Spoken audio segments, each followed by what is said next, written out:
بسم الله الرحمن الرحيم. خبر سهيل بن عمرو وما هو وشروط صلح الحديبية. قال معمر فأخبرني أيوب أن إكرمة أنه لما جاء سهيل بن عمرو قال رسول الله صلى الله عليه وسلم لقد سهل لكم من أمركم. قال معمر قال الزهري في حديثه فجاء سهيل فقال هاتي فاكتب بيننا وبينكم كتابا. فدعا النبي صلى الله عليه وسلم كاتب فقال النبي صلى الله عليه وسلم اكتب بسم الله الرحمن الرحيم. فقال سهيل أما الرحمن فوالله ما أدري ما هو ولكن اكتب باسمك اللهم كما كنت تكتب. فقال المسلمون والله لا نكتبها إلا بسم الله الرحمن الرحيم. فقال النبي صلى الله عليه وسلم اكتب باسمك اللهم ثم قال هذا ما قاضى عليه محمد رسول الله صلى الله عليه وسلم. فقال سهيل والله لو كنا نعلم أنك رسول الله ما صددناك عن البيت ولا قاتلناك ولكن اكتب محمد بن عبد الله صلى الله عليه وسلم. فقال رسول الله صلى الله عليه وسلم والله إني لرسول الله وإن كذبتموني اكتب محمد بن عبد الله. قال الزهري وذلك لقوله لا يسألوني خطة يعظمون فيها حرمات الله إلا أعطيتهم إياها. فقال له النبي صلى الله عليه وسلم ألا أن تخلوا بيننا وبين البيت فنطوف به. قال سهيل والله لا تتحدث العرب أنا أخذنا ضغطا ولكن ذلك من العام المقبل. فكتب فقال سهيل وعلى أنه لا يأتيك منا رجل وإن كان لا دينك إلا رددته إلينا. قال المسلمون سبحان الله كيف يرد للمشركين وقد جاء مسلما. فبينما هم كذلك إذ جاء أبو جندل بن سهيل بن عمرو رضي الله عنه يرسف في قيوده وقد خرج من أسفل مكة حتى رمى بنفسه بين ظهور المسلمين. فقال سهيل هذا يا محمد أول ما نقاضيك عليه أن ترده إلي. فقال النبي صلى الله عليه وسلم إنا لم نقضي الكتاب بعد. قال فالله إذا لم أصالحك على شيء أبدا. قال النبي صلى الله عليه وسلم فأجزه لي. قال ما أنا بمجيزه لك. قال بلى فافعل. قال ما أنا بفاعل. قال مكرز بلى قد أجزناه لك. قال أبو جندل أي معشر المسلمين أرد إلى المشركين وقد جئت مسلما ألا ترون ما قد لقيت وكان قد أذب عذابا شديدا في الله. فقال عمر رضي الله عنه فأتيت رسول الله صلى الله عليه وسلم فقلت ألست نبي الله حقا؟ قال بلى. قلت ألسنا للحق وعدونا للباطل؟ قال بلى. قلت فلما نؤتي الدنية في ديننا إذن؟ قال إني رسول الله ولست عاصيه وهو ناصري. قلت أولست كنت تحدثنا أننا نأتي البيت فنطوف به؟ قال بلى. فأخبرتك أننا نأتيه الآن؟ قال قلت لا. قال فإنك آتيه ومطوف به. قال فأتيت أبا بكر فقلت يا أبا بكر أليس هذا نبي الله حقا؟ قال بلى. قلت ألسنا للحق وعدونا الباطل؟ قال بلى. قال قلت فلما نؤتي الدنية في ديننا إذن؟ قال أيها الرجل إنه لرسول الله وليس يأسي ربه وهو ناصره فاستمسك بغرزه فوالله إنه الحق. قلت أليس كان يحدثنا الناس صنعت البيت ونطوف به؟ قال بلى. فأخبرك أنك تأتيه الآن؟ فقلت لا. قال فإنك آتيه ومطوف به إلى آخر الحديث. இது ஹுதைபியாவோட உடன்படிக்கை சம்பந்தமாக நீண்ட சம்பவம் அதில் ஒரு பகுதி வாசிக்கப்பட்டது. அதில் சுஹைல் இப்னு அம்ர் அவங்க ரசூல் ஸல்லல்லாஹு அலைஹி வஸல்லம் வந்து சந்தித்து ஹுதைபியாவோட உடன்படிக்கையோட நிபந்தனைகள் எழுதினாங்க. மாமர் ரஹ்மத்துல்லாஹி அலைஹி இந்த ஹதீஸ் நீண்ட ஹதீஸோட ஒரு பகுதி. மாமர் ரஹ்மத்துல்லாஹி சொல்கிறாங்க அய்யூப் அவங்க இக்ரிமா ரஹ்மத்துல்லாஹி அறிவிக்கின்றாங்க சுஹைல் இப்னு அம்ர் வந்தாங்க. பல பேர் இடையில வந்துட்டு போனாங்க. கடைசியாக உடன்படிக்கை எழுதப்படக்கூடிய நேரம் சுஹைல் இப்னு அம்ர் வந்தாங்க. ரசூல் ஸல்லல்லாஹு அலைஹி வஸல்லம் சொன்னாங்க உங்களுடைய காரியம் சுஹைல் என்றால் லேசாக்கப்பட்டவர். உங்களுடைய காரியம் சைடில் வாகனங்கள் பிளாக்காக இருக்குதாம். யாருடைய கார்கள் பக்கத்தில் பார்க் பண்ணப்பட்டிருந்தால் எடுத்துருங்க. பள்ளியாசருடைய ஓரங்கள் இந்த பகுதியில் பார்க் பண்ணவங்க. அப்போ சுஹைல் என்றால் லேசாக்கப்பட்டவர். நபி ஸல்லல்லாஹு அலைஹி வஸல்லம் உங்களோட காரியம் லேசாக்கப்பட்டு விட்டது. இப்போ இந்த ஹதீஸில் சுஹைல் வந்தார் வந்து சொன்னார் வாங்க இப்போ உடன்படிக்கை எழுதுவோம். இப்போ நபி ஸல்லல்லாஹு அலைஹி வஸல்லம் எழுதக்கூடியவர் அழைச்சாங்க. எழுதக்கூடிய சஹாபி வந்தாங்க. அவங்க ரிவாயத்தில் வந்து அலி பின் அபி தாலிப் ரலியல்லாஹு அன்ஹு, அலி ரலியல்லாஹு தஆலா எழுதினாங்க. நபி ஸல்லல்லாஹு அலைஹி வஸல்லம் சொன்னாங்க பிஸ்மில்லாஹிர் ரஹ்மானிர் ரஹீம் எழுதுங்க. சுஹைல் சொன்னாரு பிஸ்மில்லா எங்களுக்கு தெரியும், ரஹ்மான் அது யாருன்னு எங்களுக்கு தெரியாது, அதனால பிஸ்மிக் அல்லாஹும்மன் எழுதுங்க. முந்தி இப்படித்தான் எழுதுனீங்க, பிஸ்மிக் அல்லாஹும்மன் எழுதுங்க. முஸ்லீம்கள் சொன்னாங்க அல்லாஹ்மே சத்தியமாக நாங்கள் பிஸ்மில்லாஹிர் ரஹ்மான் ரஹீம் தான் எழுதுவோம். நபி ஸல்லல்லாஹு அலைஹி வஸல்லம் சொன்னாங்க இல்லை பரவாயில்லை, பிஸ்மிக் அல்லாஹும்மன் எழுதுங்க. அதுக்கு பிறகு பிஸ்மிக் அல்லாஹும்மன் எழுதப்பட்டது. இப்போ ஆரம்பிச்சாங்க, இது முஹம்மது ரசூலுல்லாஹ் அவர்கள் செய்த உடன்படிக்கை என்று தொடங்கினாங்க.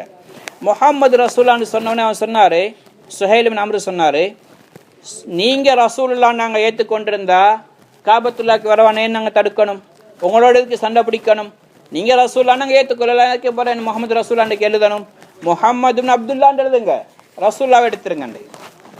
ரசூல் ஸல்லல்லாஹு அலைஹி வஸல்லம் சொன்னாங்க, நீங்கள் எல்லாமே சத்தியமாக நான் அல்லாஹ்வுடைய ரசூல் தான், நீங்கள் என்ன பொய்ப்பித்தான் நான் அல்லாஹ்வுடைய ரசூல் தான். சரி முஹம்மது பின் அப்துல்லான்னு எழுதுங்க. அப்போ அலி ரலியல்லாஹு தஆலா அன்ஹு அது அலிக்கேலான்னு சொல்லிட்டாங்க. சில ரிவாயத்தில் எழுதப்பட்டுச்சு அலிக்கேலாண்டு. ரசூலை இடத்த காட்ட சொல்லி தன்னுடைய கையால் அழிச்சாங்க. முஹம்மது பின் அப்துல்லான்னு எழுதினாங்க.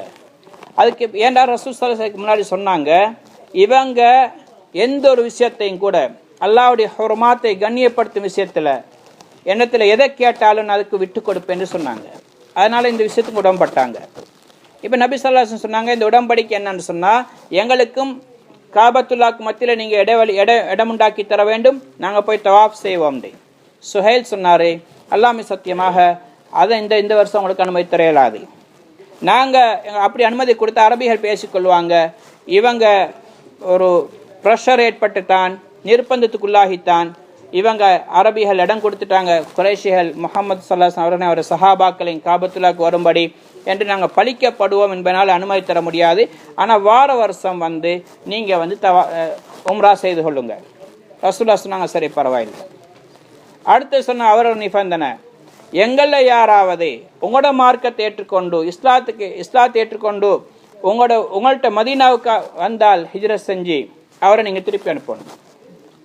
எப்படி உடன்படிக்கைன்னு பாருங்க, எங்கட யாராவது இஸ்லாத்தை ஏற்றுக்கொண்டு மக்கா விட்டு மதீனாவுக்கு வந்தால் நீங்கள் அவரை திருப்பி அனுப்பணும். இதை கேட்டணும் முஸ்லீம்களோட ரத்தம் கொதிச்சதை சொன்னா, சுபஹானல்லாஹ், எப்படி ஒருத்தர் இஸ்லாத்தை ஏற்றுக்கொண்டு வந்தவரை முஷ்ரிக்கீங்கள்ட்ட எப்படி திருப்பி அனுப்புறது, இதுக்கு நாங்கள் ஒத்து வர மாட்டோம். நபி ஸல்லல்லாஹு அலைஹி வஸல்லம் சொன்னாங்க, இல்லை பரவாயில்லை எழுதுங்க.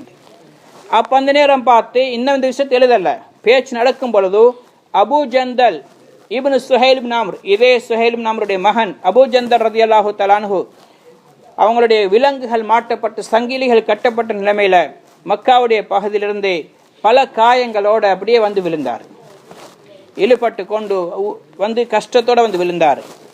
சொன்னார் சுஹைல், ஏ முஹம்மத், இது நம்ம முதலாவது விஷயம், எங்களோட உடன்படிக்கை நிறைவேறும், இவரை திருப்பி அனுப்பணும்னு சொன்னாங்க.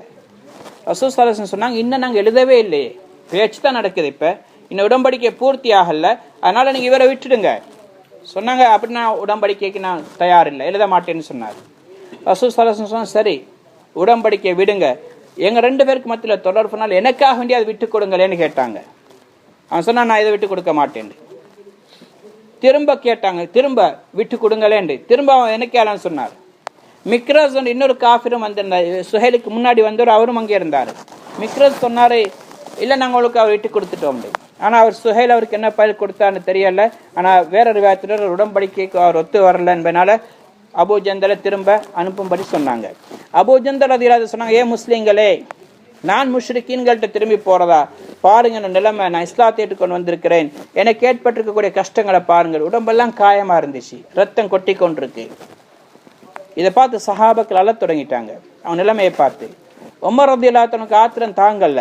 ரசூலாட்ட கொஞ்சம் பின்னுக்கு இருந்தவங்க முன்னுக்கு வந்தாங்க. கேட்டாங்க, யார் ரசூலல்லாஹ், நீங்கள் எல்லாருடைய நபி தானான்னு கேட்டாங்க. அது மாதிரி கோபம் வந்துச்சு, உண்மையிலே நீங்கள் எல்லாரும் நபி தானா? சொன்னவோ நல்ல நபி தான், நீங்கள் ஹக்கான பாதையில, நாங்கள் முஸ்லீம்கள் ஹக்கான பாதையிலையும், இந்த விரோதிகள் பாத்திலையும் இல்லையா? நிச்சயமாக.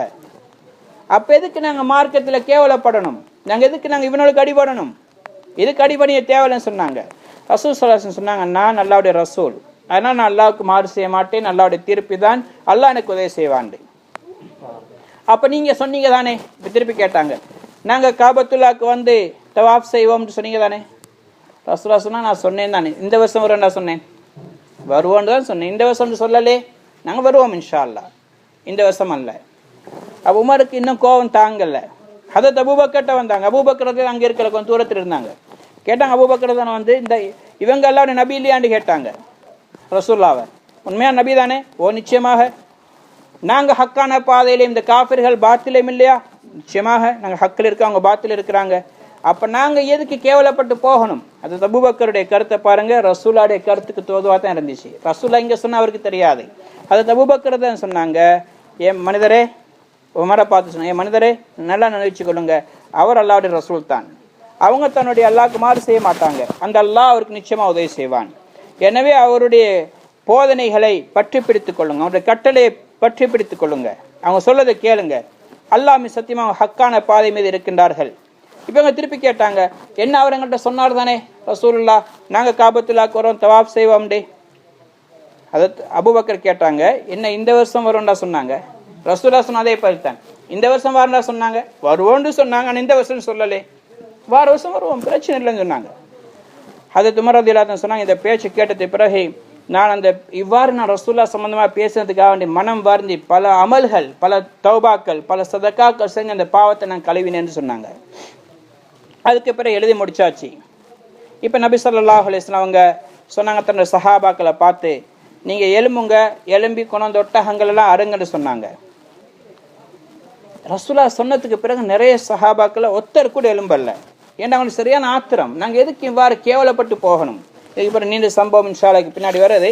அப்போ என்ன சொல்லப்படுது அந்த சம்பவங்களில்?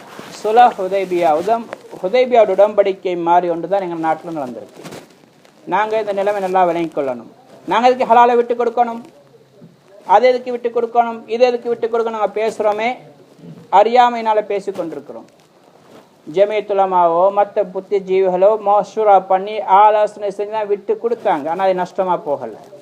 நபி ஸல்லல்லாஹு அலைஹி வஸல்லம் அதை விட பெரிய பெரிய விஷயங்களை விட்டு கொடுத்தாங்க, ஆனால் நஷ்டமாக போகலை, அல்லாஹ்வோட உதவி கிடைச்சிது. ஆனால் நாங்கள் இந்த விஷயத்தில் தெளிவாக இருக்கணும்.